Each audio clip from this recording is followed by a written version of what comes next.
So today I have a broken PlayStation 5 controller. Now this controller is in incredible good condition. Outside of there is a problem right here with obviously one of the thumbsticks. Now this typically isn't that hard to repair, and if you find these out and about, then I'll show you exactly how you can fix this and then resell it and make quite a bit of money off of it. So one of the easiest ways to get this off is to actually just use a tool such as this one right here that I got from iFixit, and then insert it into this slot right here. Once you do that, then you can simply lift back and you can take this piece off. And so once I've done it with this side, then I simply come over and do it on the other side.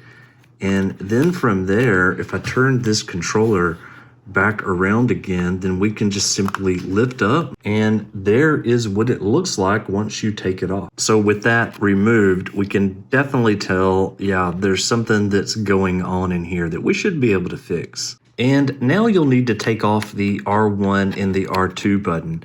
So I simply place a little pry tool in here, and then I just pop this one straight up. And there you go. And now we need to do it over on the other side.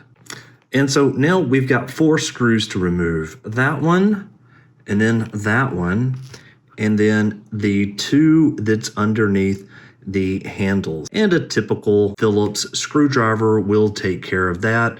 No need for any sort of special torque driver. And now there is 2 latches that you'll want to undo, and there is the second one which I've also unlatched. Now you're going to want to go across this opening right here in order to break the controller apart. And then the cover will just come off just like that. Now I want to just look at the button right now, and yeah, there's definitely something that's still out of the socket there, so we need to keep breaking it down. So we need to take out the battery now, and thankfully it's pretty easy because it's just this one little port right here. Now I went ahead and used some tweezers that I had in order to connect to this white piece, at least first when I first pulled it out. And so then you will be able to pull the battery out. And while we're here, we're going to go ahead and remove that screw right there. Now, once you remove that screw, I did want to point out that all of the screws are actually in the exact same shape, so you don't have to remember which screw goes to what hole. And now, before you can remove this plate right here, you will need to remove this right here. So go ahead and do that now. Okay, mine is out, and just keep in mind that was just the ribbon cable.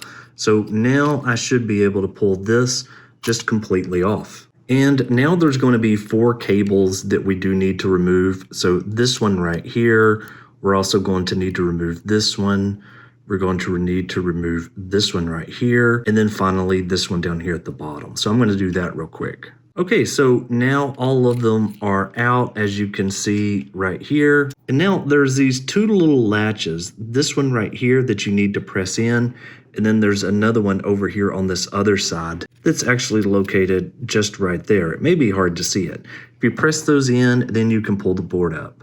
And so now what I do is I just kind of feed this through backwards, just like this right here. And well, we can see that there is the problem with this controller right here.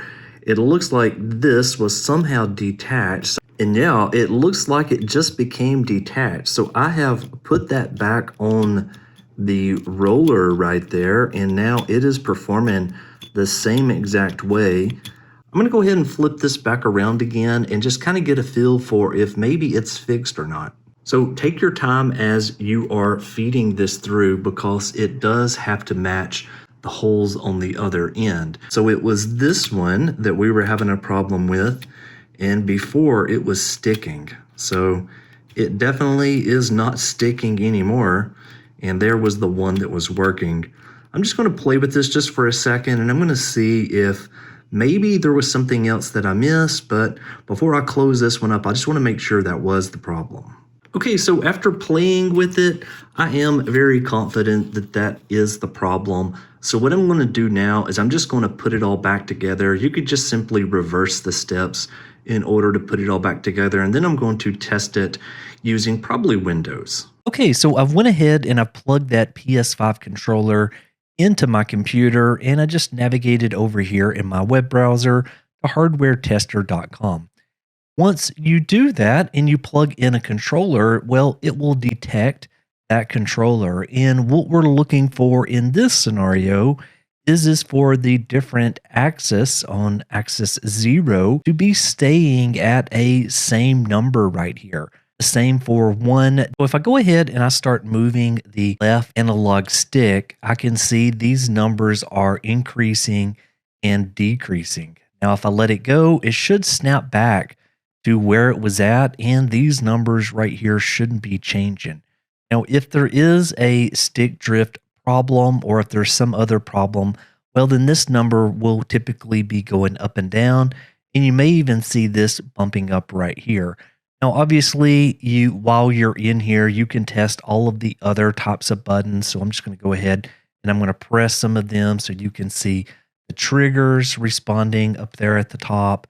And I'll go ahead and I'll test the right thumbstick and everything looks good there. I'll let it go and it snaps back to where it was at. Now I could come down here and put a check mark in test circularity and it says to spin the joystick slowly to test. This will kind of be another way that we can just verify that everything is working properly here. And so I'm just going to do that maybe a couple of times in here. And just so you know, these numbers that are coming back with an average error 10.3, that really doesn't mean anything, even when I've had completely brand new systems or brand new PlayStation 5 controllers. I always would get something that would come back out of it like that.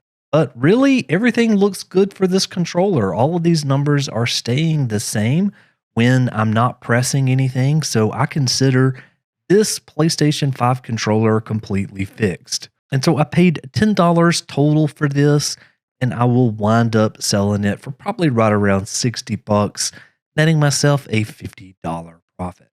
Thanks for watching, and until next time.